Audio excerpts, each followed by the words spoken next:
into a learning experience with a little bit of planning and a little bit of skill. Who remembers this lady? I call her Judy. We call it Understanding Speech Sounds. And part of the work that we do is literacy tutors, is we are helping to take away the mystery of how you're sounding out words and how the letters of the alphabet in the English language and the sounds of the English language are done. So in this video, if you watched it, she really talks about the different ways that the different sounds of letters are made. Continuance, those sounds that go on as long as you have breath. I actually tried to do that for a very long time. I think I got up to almost 70 seconds carrying an M. I took the longest deep breath ever. I don't think there's a Guinness Book of World Records for that, but there should be. Stops.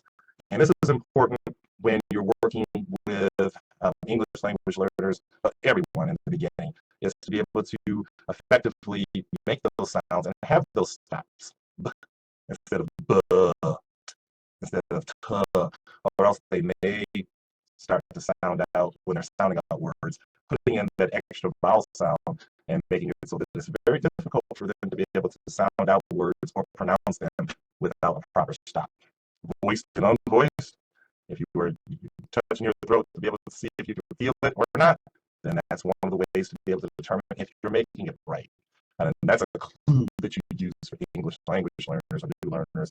Am I making the sound right? If it was a voice sound, you should feel it. If it's an unvoiced sound, when you're touching your throat, you shouldn't. And nasals, we would do this in our in-person tutor training, and the video was shown live. Everyone was pinching their nose and finding out, nope. If you tried to be able to speak nasal while your nose was pinched, you couldn't make the sound. And if you really tried hard to do it, you might just get a headache. So these are some of the ways to approach speech sounds. I know for many of us, we're thinking, all I'm going to do is teach them how to read. But learning how to read requires that you are able to make the sounds that the words have on the page. So I'm going to stop sharing, but we're going to really see to make sure that, especially if you're working in those pre-literate stages of learning how to read in the early phonic sounds, why do you think it's important for you to know how to make those sounds? And what other insights that you have from this wonderful lady named Judy, and also for my recap from Judy. Understanding speech sounds. Why should we know this? We're teaching people how to read. Any reasons why you can think of?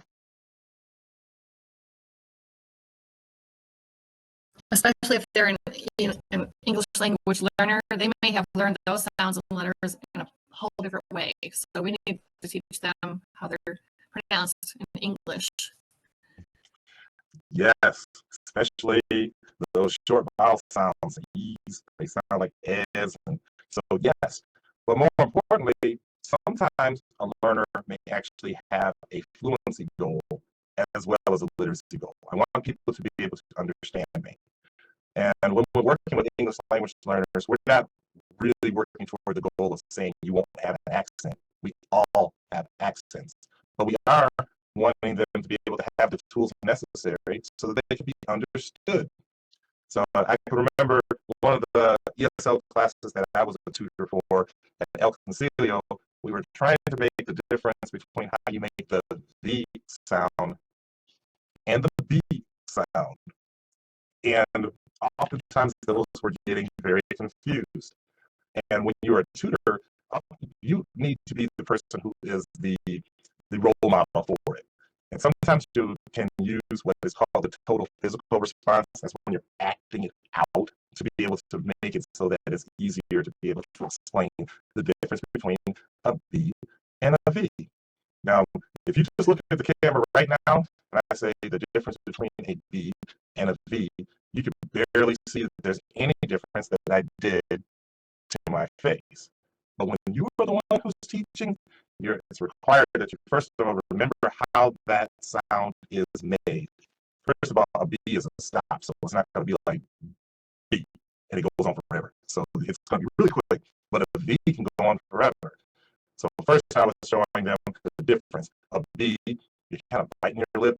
I got really close. I'm like, I'm looking around the room to see if everyone's like that, and I go, B. And finally, V's became kind of silly, and I'm checking them like this. Yep. Now I say B, and they would go B instead of V, which V was the natural way that they were saying it. All of a sudden, we were saying B's instead of V's. I showed them the difference too, because V is a continuant. I was going V, we're smiling. V, can you feel it? V, make your teeth rattle. Like, yeah, I got it. Okay, now V. So we went from having B's confused with V's in one lesson simply because we went through how to make those sounds. And those learners that day, they said, it's great because I'm getting tired of people saying I can't understand you. We want them to be confident in how they sound from how they want to be heard and understood. So those understanding, sometimes you are actually taking that extra step, and there is a strategy called a total physical response. If you're not willing to be patient enough to do it, your learner might say, I'm not learning as much as I need to from you because I need to be able to sound like I want to sound in that job interview. Or I want to be able to sound, in their view, more professional when I'm working in an office setting. So we work on having conversations and sounding out these sounds in the context of how they're likely to either hear them or use them. So that's why that video is there. It is there for reference if you get stuck in a situation where you really are teaching those speech sounds beyond just saying B sounds like B. You want to really have some guidance on how to do that. It's fun too, especially if you have a full class and you don't mind being a little bit silly, which I don't. For learners, I'll do that any day. Everybody else, not so much. Any other questions about this whole speech sounds thing? Sometimes we go right behind the Laubach way to reading with this, which probably is a better pairing of those because we were spending so much time saying the sound of this letter is,